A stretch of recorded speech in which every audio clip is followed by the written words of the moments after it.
From the Grumman Airfield at Calverton, Long Island, USA, a flight of F-14 Tomcat airplanes, the most sophisticated on Earth, prepares for takeoff. The date, January 24th, 1976. The destination, Iran, some 7,000 miles away. The purpose, to deliver a credible air defense system to one of the world's most strategically located nations. The challenge, not merely to produce and to deliver the airplanes, but to support and to maintain them as well in a harsh, rugged environment.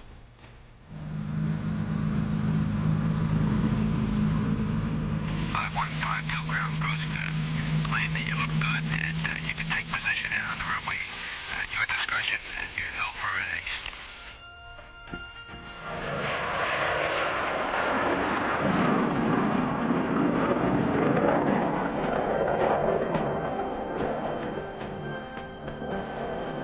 The flame of the afterburners is the glow of technology, but not of the ordinary sort. This is high technology.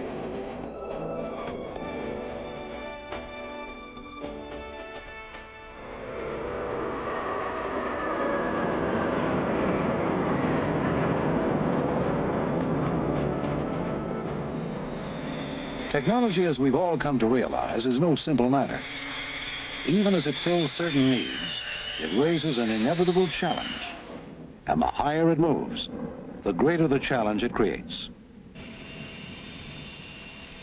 How then do you introduce the leading edge of man's highest technologies, embodied in the single package of a combat airplane, to one of the world's still developing nations that has moved in our own generation from the old pastoral traditions to the urbanization and the industrialization that inevitably produce rapid change and cultural shock?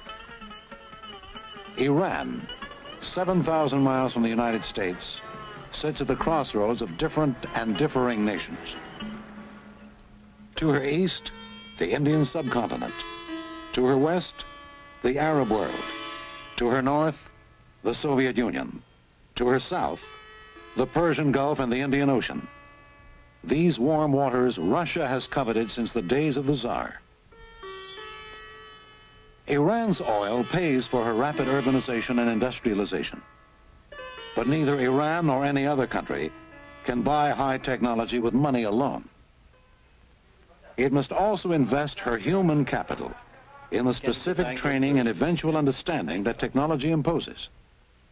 And that is why the Grumman Aerospace Corporation, designer and manufacturer of the F-14, nicknamed the Tomcat, faced a far bigger task than simply delivering the airplanes and support equipment Iran had ordered. It also faced the training challenge. And Grumman was further contracted by the United States government itself to provide the design and construction criteria for the facilities the new airplanes would need in Iran.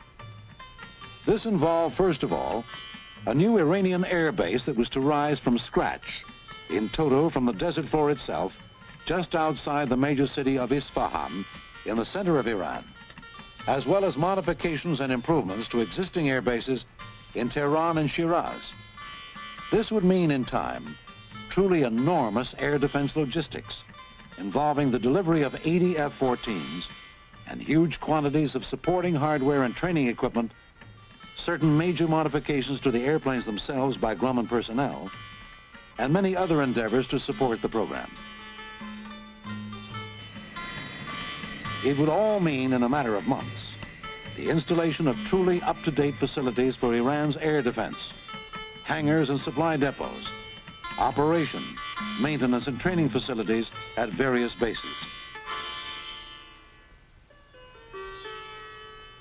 The contract also called on Grumman to oversee the design and construction of housing, indeed of entire communities, not only for the Grumman people who would train the Iranian Air Force in the uses of the F-14, but also for all U.S. contractors, for certain U.S. government personnel, and indeed even for some non-U.S. personnel and contractors participating in the F-14 program. It was a massive challenge that was rapid in the fulfilling. The work began in the spring of 1975. The Grumman families moved into leased houses and hotels in the city of Isfahan while construction was underway. They began moving into the newly built permanent housing within 6 months after construction began. But as in new homes everywhere, the new residents had a lot of little things to do to put everything in ship-shape order. For some time, the new residents lived amid the continuing construction activities, preparing the way for more new residents. Everything from home building to road laying, from utilities trenches to landscaping. But it all came together. The housing finally contained every stick of furniture, every household appliance, even the last touch of furnishing down to the silverware and ice buckets that one could reasonably expect in the American lifestyle of the mid-1970s in America itself. Grumman, as prime manager of the construction, worked with the government of Iran and with Iranian contractors to create two sizable communities. Khane-Isfahan, just northwest of the great Iranian city, and Shah, 5 miles to the north. Both of these communities were built by Iranians to American specifications. They would revert to the Iranian government after the Americans completed their mission and returned home. In the meantime, under Grumman's supervision and overall management, these tiny corners of a foreign field took on the coloration of American suburbia. The landscaped homes, the schools and the stores, the playing fields, even a teenage club and a swimming pool.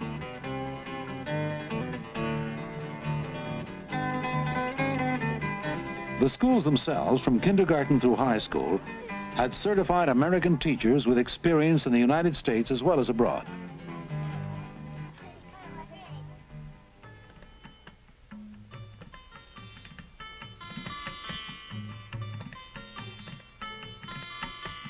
Iran has long been a mingling ground of peoples from the Christian West as from the other lands of the Islamic East, especially in this proud and glorious ancient capital, Isfahan.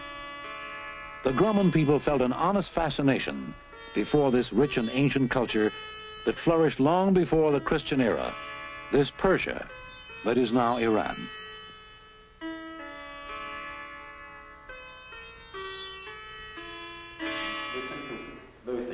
آقای لوئیس، شما کجا زندگی میکنید؟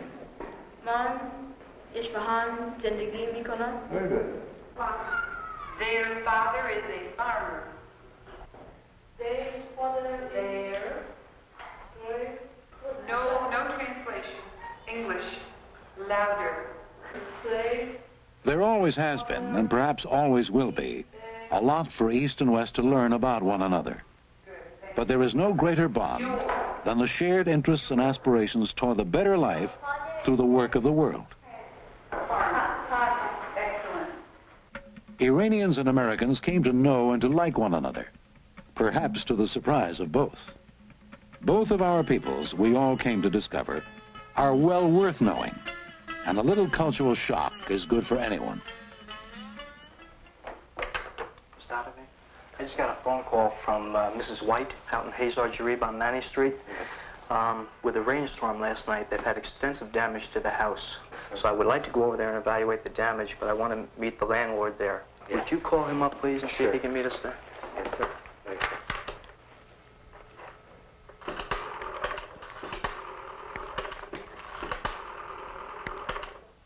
الو آده و خواهش کنم هر چیز تاتش بیارین اونجا من آقای بشترم میریم شما فکر کنید که بتونی بیان Grumman responsibilities covered just about every phase of residential life and leisure in both communities.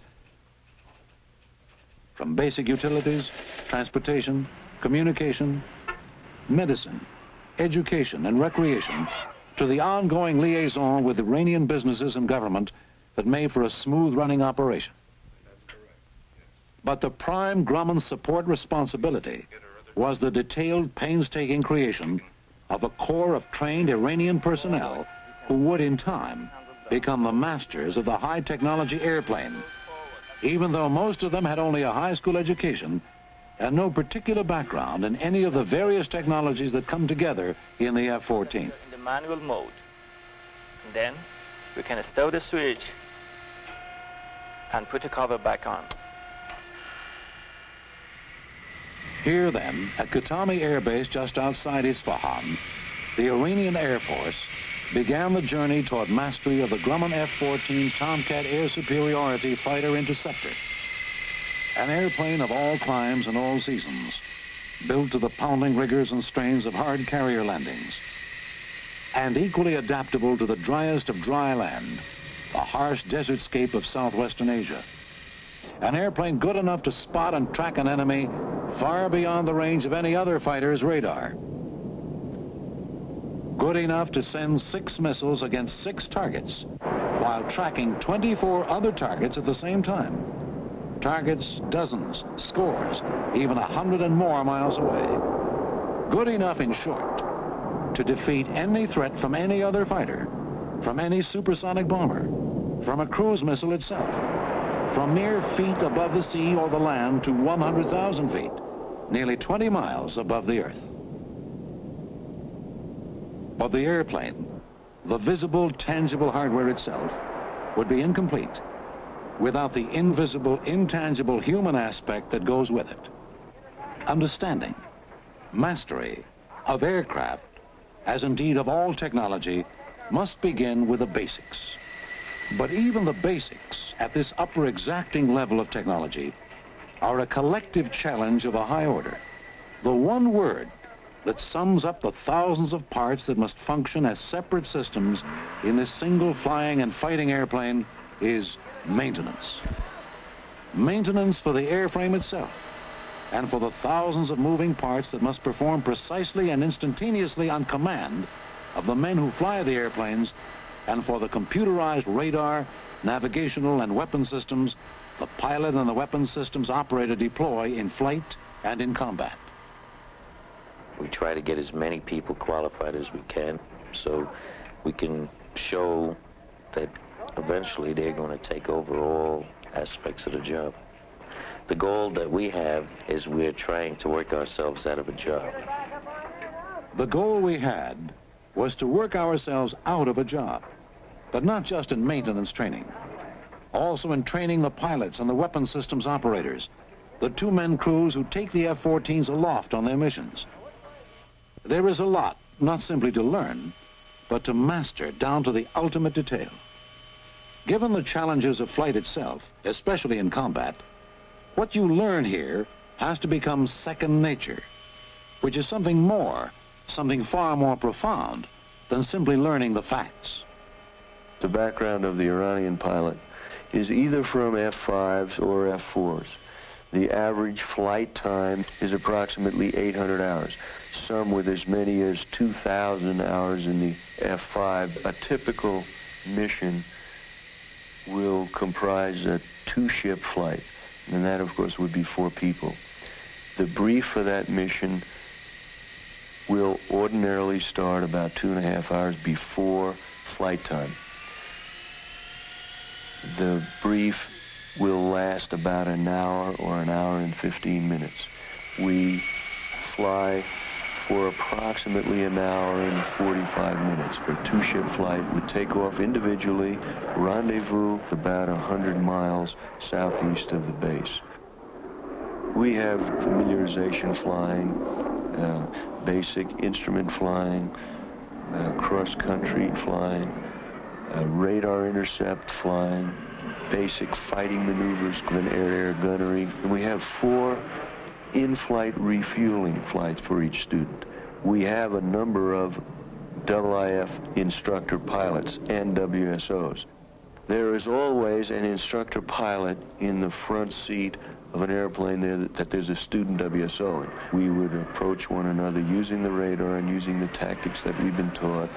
Then we would break up again and switch roles. One would be the fighter, the good guy, and the other one would be the bad guy, the defensive one.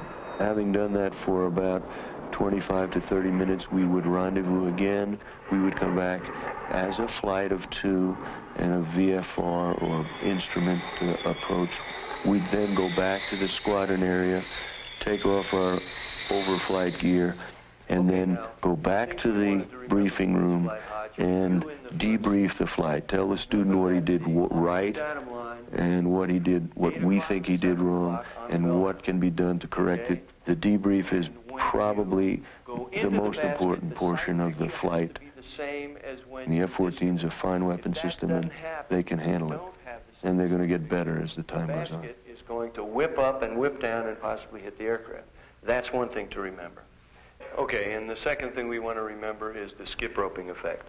Once you've made contact with the basket and start pushing the hose up, on the left side especially, on the left side of the tanker, you're going to get this skip roping. And once you see it developing, you have to immediately correct for it, and by hitting the left rudder.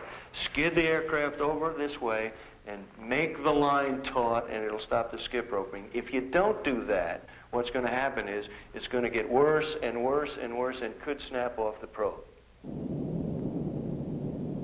To back up Iran's evolving air defense, a major part of the Grumman challenge was the supply of many thousands of different items, parts, materials, and pieces and systems of equipment for the strictly military activities and for the sustenance of the American communities as well. It involved the choice and procurement of goods from hundreds of suppliers in Iran itself, in the United States, in Europe as well, at the best possible prices and within the best possible delivery schedules. Most often, supplies streamed into Iran by air, hundreds of flights to meet the ongoing needs of this advanced defense program and of the Grumman people who sustained it. Steady 27 now, level at 20,000 feet. Bearing is 25746. Okay, 257, 3 degrees of target aspect now.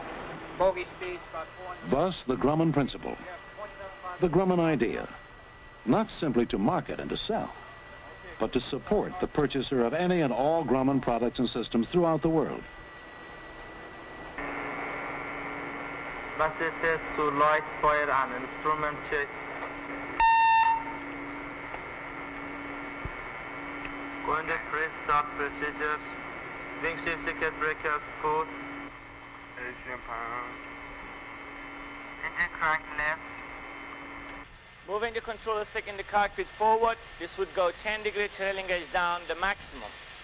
If you let the controller stick back to the center position, this would come up in the neutral position. Pulling the controller stick all the way up would cause this trailing edge to go up 33 degrees. Support. To go there, to be there, to remain there as needed. To do what needs doing, from the commonplace to the complex. Speed brake. Pushing the left rudder pedal would cause... And you're removing the tail, yeah? Okay, as I told you before, there is a caution for removing these two TIT sensors. You do not have to bend it, okay? Support. To train the user's personnel in the maintenance and the total operation of every Grumman product and system. At 20. Okay. Okay, do it.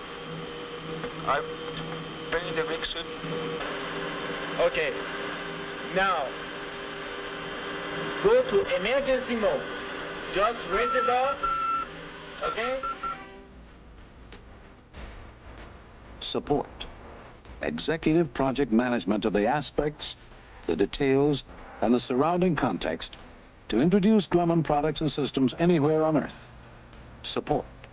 The one word that sums up the Grumman commitment to create and to stand behind the leading edge technologies of our time.